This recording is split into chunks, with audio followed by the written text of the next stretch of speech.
Ce soir, aux Nouvelles nationales d'APTN. Mais aujourd'hui, on a voulu prendre l'occasion de venir rencontrer M. Miller et qu'ensemble, là, on envoie un signal positif là, à nos populations de dire, regardez, là, après 40 ans de négociations, on a, avec le fédéral, conclu un accord. Vers un traité, le regroupement Pedaben et le fédéral concluent une entente, mais Québec se fait attendre. Deuxième partie de 2 sur les prisons. Qui profite de l'échec de la réhabilitation des détenus autochtones? Et en entrevue, Ghislain Picard de l'Assemblée des Premières Nations du Québec et du Labrador. Lorsqu'on parle d'alliance, c'est comment finalement faciliter la démarche pour que toutes les nations qui sont concernées, préoccupées par ce grand pan d'eau, peuvent se donner la main pour contribuer à sa protection. Quoi? Bonsoir, je m'appelle Shushan Bacon et je vous souhaite la bienvenue aux Nouvelles nationales d'APTN. C'est Silence radio de la part du Québec sur le futur projet de traité Pedaben, selon les chefs impliqués, malgré qu'il y a maintenant une entente conclue avec le fédéral. Les chefs de Mashteuiat, Décipit, de Nutashquan et le ministre Marc Miller. Leur but? Interpeller le gouvernement du Québec pour honorer sa promesse électorale de conclure le projet de traité Pedaben. Mais aujourd'hui, on a voulu prendre l'occasion de venir rencontrer M. Miller et qu'ensemble, là, on envoie un signal positif là, à nos populations de dire, regardez, là, après 40 ans de négociations, on a, avec le fédéral, conclu un accord. APTN a questionné sur le manque de consultation des populations respectives du regroupement Pedaben. Les chefs affirment que les populations ont hâte de voir les textes qui concernent le projet de traité. Pour le chef des Inuits Décipit, écoute, on fait des dîners, causeries. Je pense que l'information se rend assez facilement là, au niveau de notre population. Mettons qu'on fait un vox pop dans votre communauté, puis on se rend à la station de gaz de votre communauté. Les gens seraient capables de nous répondre à savoir s'ils sont d'accord ou pas d'accord envers le traité. Ils seraient-tu capables de nous répondre? Pas aujourd'hui, parce qu'il y a tellement d'éléments là, qui connaissent pas et qui ont changé depuis les dernières années. Là, les 2 dernières années ont été très productives. Alors que le chef de Nutashquan, il explique que l'Inuit parlé majoritairement par sa population est un défi. L'équipe est en train d'être en place. Mais venir des équipes, nos tours de communication, des plans, voilà, nos tours doivent être autant. Non? Les informer, puis les discussions des Troy-Mamou. Par ailleurs, la nation Huron-Wendat est particulièrement inquiète de ce projet de traité de Pedaben.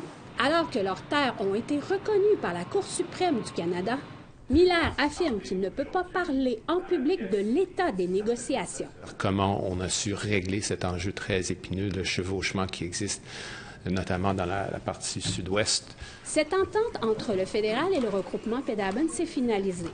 Ils espèrent un référendum dans 3 ans, si le Québec se présente au rendez-vous. Shushan Bacon, Nouvelles nationales d'APTN, Ottawa. À l'occasion de la commémoration du 5 mai pour les femmes et les filles autochtones assassinées et disparues à travers le Canada, l'annonce d'une nouvelle initiative de recherche, la première en son genre à Montréal. Ensemble pour le foyer pour femmes autochtones de Montréal, Femmes autochtones du Québec et l'Université du Québec en Outaouais créera une carte interactive avec documentation de cas d'histoire sur les disparitions de femmes, de filles et de personnes bisexuelles autochtones au Québec. L'espoir est de recueillir les données spécifiques que les travailleurs de première ligne disent que le Québec ne dispose pas actuellement. Je trouve ça important de le mentionner. Il y a des femmes puis des familles qu'il y a un proche qui est décédé, une femme, puis c'est des circonstances nébuleuses, puis ça a été juste dit comme « Ah, overdose, ah, suicide ». Puis il n'y a pas de justice pour ces familles-là. Puis moi, je veux dire que je vous vois, puis je veux vous entendre, puis je veux entendre vos histoires parce que vos histoires sont valides. Puis on devrait donner une autre chance à certaines histoires que ça mériterait plus d'attention médiatique. Pendant ce temps, le gouvernement fédéral investit davantage d'argent dans les organismes autochtones du Québec pour lutter contre la violence. Marcy Yen, ministre des Femmes et de l'Égalité des genres et de la jeunesse du Canada, l'annonce s'inscrit dans un plan d'action de 10 ans pour lutter contre la violence fondée sur les genres. La somme de 1,9 million de dollars sera répartie entre 6 organismes, y compris le Centre d'amitié autochtone de Val-d'Or et Femmes autochtones du Québec, pour maintenir des espaces sécuritaires pour les femmes autochtones. Selon une nouvelle étude publiée par le Centre universitaire de santé McGill, les enfants autochtones d'Amérique du Nord ont une anomalie génétique commune qui les rend plus vulnérables aux maladies pulmonaires chroniques. Il s'agit de la dyskinésie ciliaire primaire qui touche les structures microscopiques ressemblant à des cheveux qui empêchent les bactéries d'entrer dans les poumons. Après avoir confirmé 2 cas auprès d'enfants autochtones au Québec, les chercheurs ont constaté que certains enfants de l'ouest du Canada et du sud des États-Unis avaient reçu le même diagnostic. Le docteur Adam Chiparo affirme que le trouble est souvent dissimulé par d'autres problèmes pulmonaires comme l'asthme, la tuberculose ou le rhume. Mais s'il n'est pas diagnostiqué, il peut entraîner des complications graves, voire mortelles. L'équipe incite les gens à demander à leur médecin de se soumettre à un test. So if your organs are flipped, if you have a bad heart disease, in addition to those, or even without those things, you have chronic year-round daily cough. If you have chronic nasal congestion that never ever goes away, severe recurrent ear infections that never goes away, these are reasons why you should ask your provider to send you for a PCD evaluation. Nous vous invitons à nous suivre sur les réseaux sociaux. Vos commentaires, suggestions et questions sont les bienvenus. Pour nous joindre par courriel, l'adresse est le info_nouvelles@aptn.ca. Retrouvez-nous sur Facebook au @nouvelles_aptn en un mot et par Twitter. Après la pause, qui profite de l'échec de la réhabilitation des détenus autochtones? Soyez là.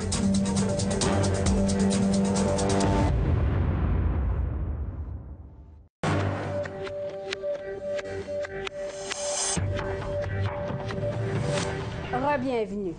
Bien que les Autochtones représentent 5 % de la population du Canada, ils représentent 32 % de la population carcérale. L'incapacité de réadapter les détenus autochtones est une crise permanente. Pourtant, il y a des options.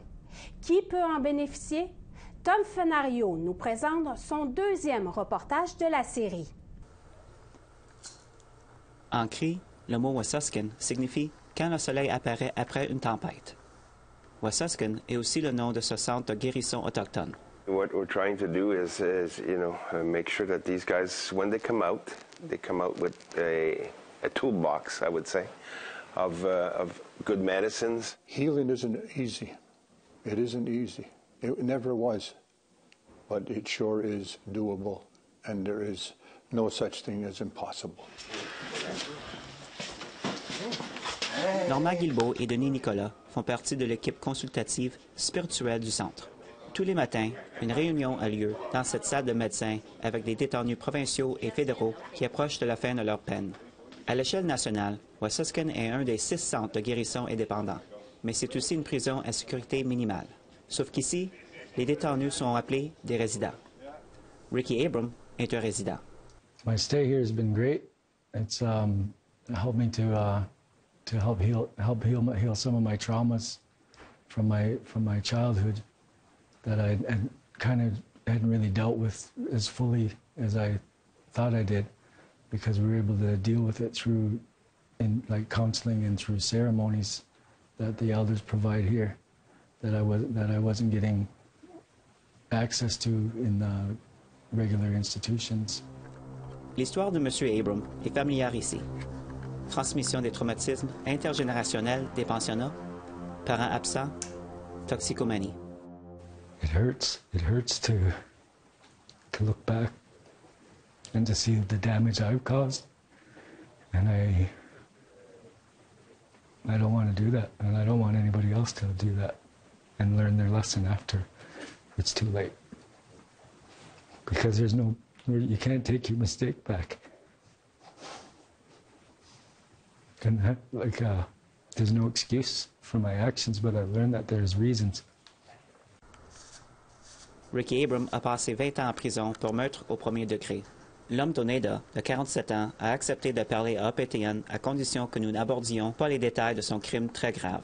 I had to stop and turn and look in the mirror and do a real deep inventory on why I think led to me to go down this road of negativity and darkness and drug use and alcoholism and finally culminating in, the ultimate horrendous act of violence.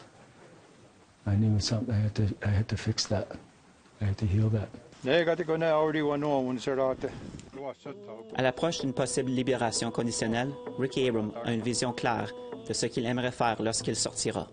I want to help people to heal, to be able to let go of stuff that's holding us down, that's been holding our people down for generations, and that to show them that if I can do it, anybody can do it.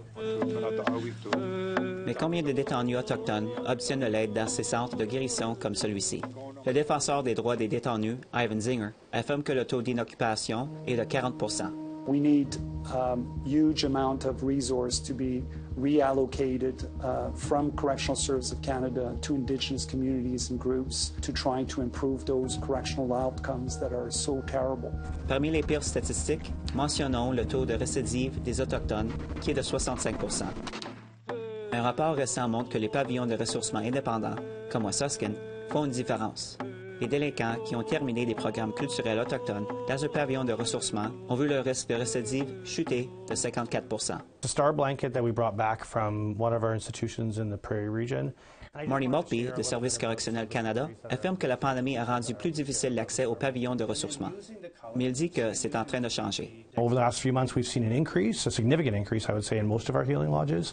Hopefully, I would say by next year, this time next year or not earlier, we'll see them as full as possible. On a un professeur qui vient ici. Vous avez une école. Ici, c'est l'école. Dominique Tremblay explique qu'après une carrière dans les services correctionnels, elle devait prendre sa retraite. Elle est plutôt revenue pour aider à gérer le centre de guérison Wessoskin, où elle a travaillé plus tôt dans sa carrière. C'est la salle à dîner communautaire. Un des défis auxquels elle fait face est que le centre fonctionne actuellement à 50 % de sa capacité. Et comme le financement des services correctionnels est attribué selon le nombre de résidents, le centre n'obtient que la moitié du budget idéal. Ça implique surtout l'achat de bois. Exemple, ils font des feux à tous les jours, des feux sacrés. Bien, le bois à 100 $, la corde de bois, qui c'est 15 résidents ou qui c'est 30 résidents, il y a des feux à tous les jours d'allumer. Pendant ce temps, les détenus peuvent passer de 6 mois à 2 ans sur une liste d'attente. Tous les jours, on reçoit des applications de détenus qui sont dans des pénitenciers, qui pourraient être transférés ici, qui ont été acceptés ici, qu'on attend leur transfert. Pourquoi que ça bloque, on ne le sait pas encore. Pour se rendre dans un pavillon de ressourcement, les détenus de sexe masculin doivent être classés comme présentant un risque minimal. Mais en 2018, la Cour suprême a statué que l'outil utilisé pour déterminer les classifications de sécurité était discriminatoire à l'égard des Autochtones. Selon un rapport du vérificateur général, le processus d'attribution des codes de sécurité entraîne un nombre disproportionné de délinquants autochtones et noirs placés dans des établissements à sécurité maximale. Et lorsque le processus détermine qu'un détenu autochtone présente un risque minimal, le personnel correctionnel est 13 % plus susceptible de changer cette cote de risque pour placer les hommes autochtones dans des établissements à sécurité plus élevés. Good morning and welcome. M. Zinger indique que son bureau a soulevé la question de la classification pour la première fois en 2002. The inertia and inability of the service to reform itself is such that you have to wait decades to see changes. And all during that time, we have to remember that Indigenous people were probably overclassified and sent to higher security than necessary. Pendant ce temps, Ricky Abrams s'efforce d'obtenir sa libération conditionnelle cet été. Il cherche également à aider un centre de guérison à Colombie-Britannique. Surtout, elle espère qu'à l'avenir, un plus grand nombre de détenus autochtones pourront vivre l'expérience Wessoskin. We don't have to be just down and out, the poor beaten Indian. That's not us. Un reportage de Tom Fenario, Nouvelle nationale d'APTN, Saint-Alphonse-Rodriguez, Québec. Au retour, Ghislain Picard, chef de l'Assemblée des Premières Nations du Québec et du Labrador. Restez là.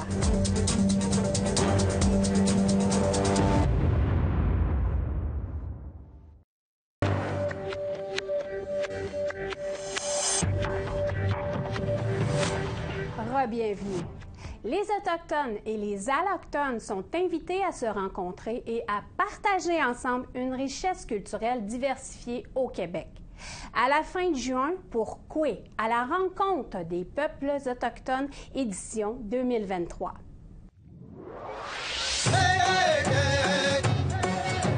Du 16 juin au 18 juin 2023, les 11 nations seront en plein cœur de la ville de Québec pour débuter la saison estivale dans la capitale. Kwe, c'est une fête de famille. Les enfants, c'est notre avenir. Et à Kwe, on a l'occasion d'ouvrir grand nos bras, grand nos cœurs pour rejoindre nos frères et nos sœurs du Québec et d'ailleurs qui veulent en savoir plus sur nous et qui désirent passer à l'action. Afin d'en apprendre plus sur les 11 nations, 5 espaces seront à surveiller selon la directrice générale de l'événement Kwe, Mélanie Vincent. La famille étant au cœur de notre public cible, donc on invite tout le monde. C'est gratuit aussi en passant, donc je pense qu'il y a une belle occasion d'une sortie en famille du 16 au 18 juin, puis évidemment le spectacle du 21 juin. Les visiteurs pourront déguster des mets traditionnels, écouter des conférenciers, voir des démonstrations de danse de powwow et plus encore. Des spectacles musicaux d'artistes autochtones seront présentés au Grand Théâtre de Québec. Le 21 juin, Journée nationale des peuples autochtones, on offre un grand spectacle à Place Diouville.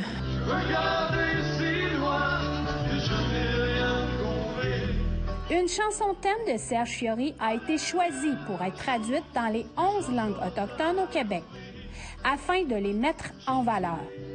Le titre est « Un musicien parmi tant d'autres ».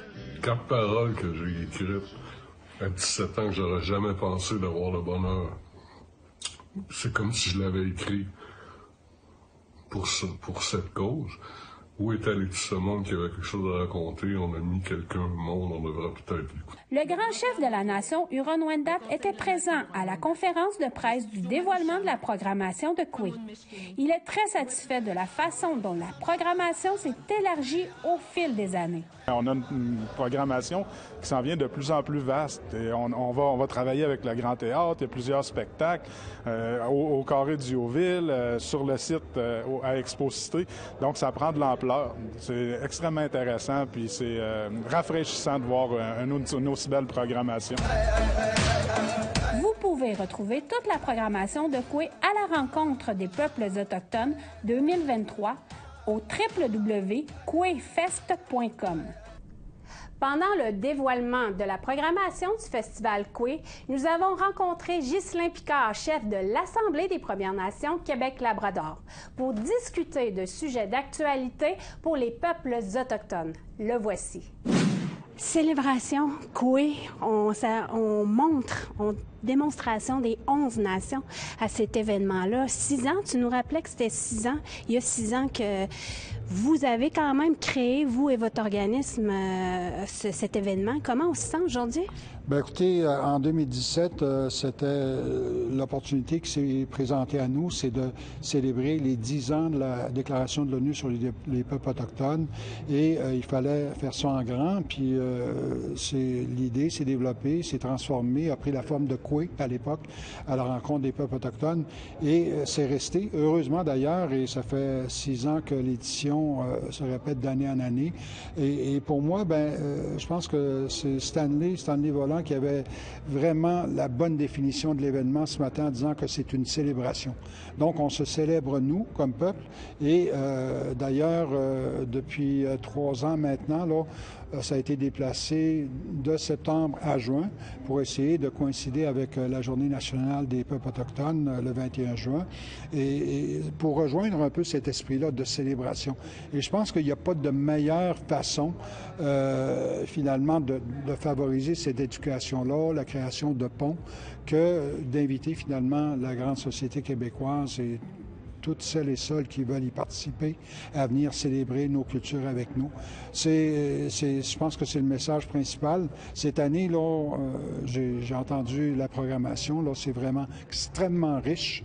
Et évidemment, tout...